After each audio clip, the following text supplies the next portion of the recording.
ده المدفن اللي المخرج كان فاتحه عشان ينزل فيه فريد شوقي. الفنان فريد شوقي خاف ينزل. ده طلع في الفيلم. إنا لله وإنا إليه راجعون.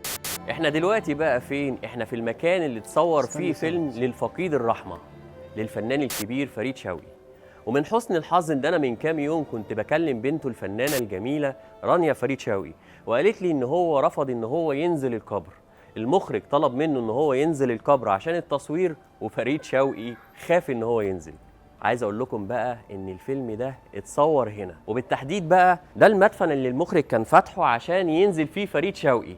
وطبعا المدفن ده كان فاضي، كان معمول مخصوص عشان خاطر الفيلم، بس فريد شوقي رفض ان هو ينزل، واضطر المخرج ان هو يبني مدفن تاني ديكور عشان يكملوا تصوير الفيلم.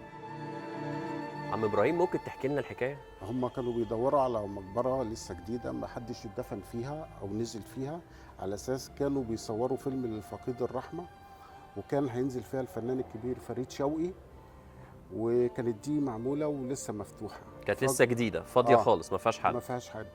فقعد المخرج وقال تمام هنا وكده، وجم هم في التصوير الفنان فريد شوقي خاف ينزل وما رضيش ينزل، فقال له خلاص هناخد من بره كده الشوت من وكملوا التصوير بتاعهم.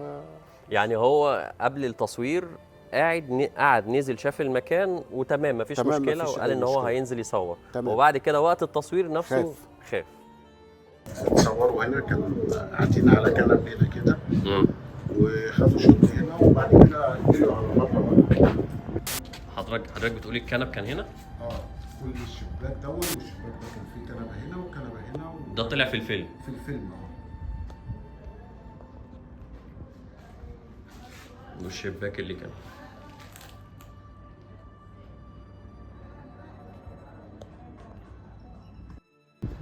قال فعلا كده، قال لا ابنوه ديكور. قال له لا مش هنزل ابنيه، انا مش هنزل القبر غير مره واحده، اللي هي يعني الخاتمه.